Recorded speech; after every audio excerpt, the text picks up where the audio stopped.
Today, we're doing something a little different, Tom, because instead of talking about daily life and feelings, I want to take our listeners on a small trip. Not with a plane, but with imagination. Oh, I like that already, Emma. Imaginary trips are cheaper and we don't need passports. Ha! Exactly. No visa, no luggage, no jet lag, just listening and relaxing. And today, the place we're visiting is Japan. Japan is a great choice. Many people dream about going there. Yes. And what I love about Japan is that even if you've never been there, you probably already feel familiar with it in some way, maybe through anime, food, technology, or beautiful photos online. That's true. Japan feels both far away and very close at the same time. So let's start very gently. Japan is an island country in East Asia.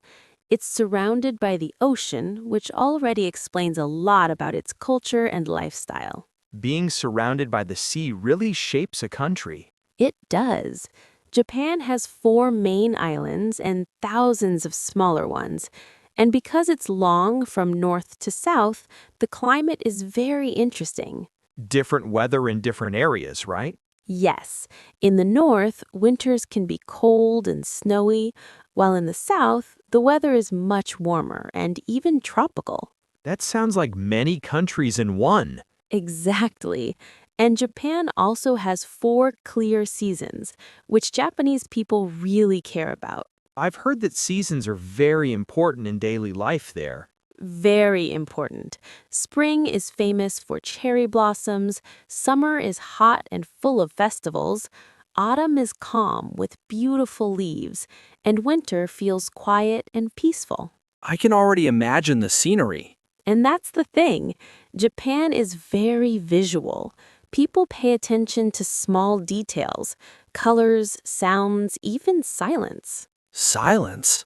Yes, silence is actually very meaningful in Japanese culture. Silence doesn't always mean something is wrong. Sometimes it means respect or comfort. That's very different from some cultures where silence feels awkward. Exactly. Now, let's talk about daily life, because this is what really makes a place feel real. Japanese cities are very busy, especially Tokyo. Tokyo looks overwhelming from videos. It can be, but at the same time, it's very organized. Trains arrive on time, people line up politely, and even during rush hour, there's a kind of order. That sounds stressful but impressive. It is both. People work hard, but they also take responsibility seriously. Work culture in Japan is famous, right? Yes, sometimes famous for the wrong reasons: long working hours, strong pressure, and high expectations. That can be tough. It can, but things are slowly changing. Younger generations are talking more about balance and mental health.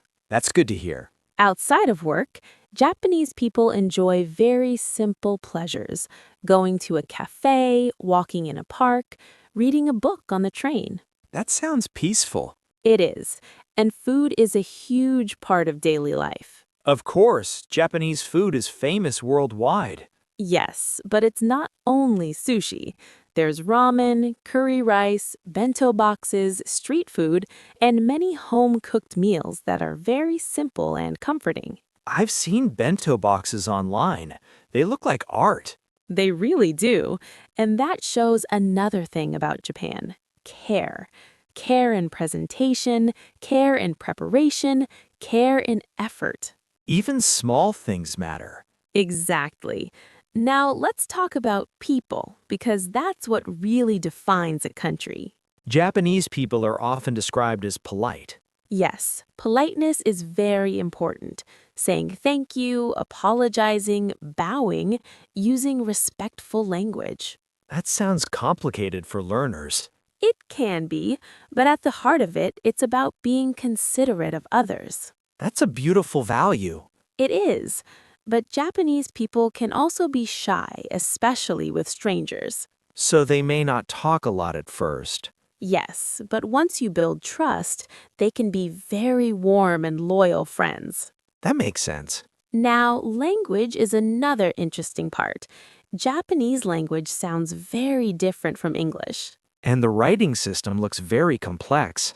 It is complex. There are 3 writing systems, which can feel scary at first. I feel scared already. That's normal. But spoken Japanese can be very rhythmic and soft. I like how it sounds. Me too. And many Japanese people study English, especially in school. But speaking confidently can be hard. Yes, they often worry about making mistakes, which is something many English learners around the world can relate to. That connects nicely with our channel theme. Exactly. Learning a language is not just about words, it's about courage. Well said. Let's talk about travel now, because Japan has so many places to visit. Like Tokyo, Kyoto, Osaka? Yes, Tokyo is modern and fast, Kyoto feels traditional and calm, Osaka is friendly and fun. Different personalities for different cities. Exactly. You can visit temples, shrines, mountains, beaches, and futuristic buildings in one country. That variety is amazing. And transportation makes it easy. Trains connect almost everywhere. The bullet train is famous. Very famous and very fast. I would be nervous riding it. But it's very smooth. Good to know. Now, let's talk about something deeper. History. Japan has a long and complex history. Yes, from ancient times, samurai culture, isolation, modernization, and rebuilding after difficult periods. That history shapes modern Japan. Very much. There's a strong sense of resilience, of learning from the past. That's inspiring. It is, and you can feel history everywhere, even in modern cities. Old temples next to new buildings. Exactly. That contrast is very powerful. Emma, can I ask you something personal? Of course. Do you think if you visited Japan, what would you want to experience the most? Honestly, daily life. Going to a small grocery store, riding the train, sitting in a quiet cafe. Not the big tourist spots? Those are great too, but everyday moments tell you more about a place. I agree. And that's why we chose this topic. Japan is not just a destination, it's a feeling. A feeling of balance, maybe. Yes, balance between tradition and modern life, work and rest, silence and sound.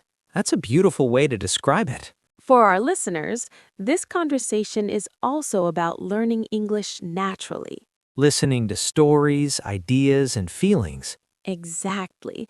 You don't need to memorize facts. Just listen, relax, and let the language flow. Like traveling with words. Yes, that's perfect. Emma, I feel like I want to visit Japan now. Me too. Even if we can't go right now, we can keep learning. That's the beauty of language.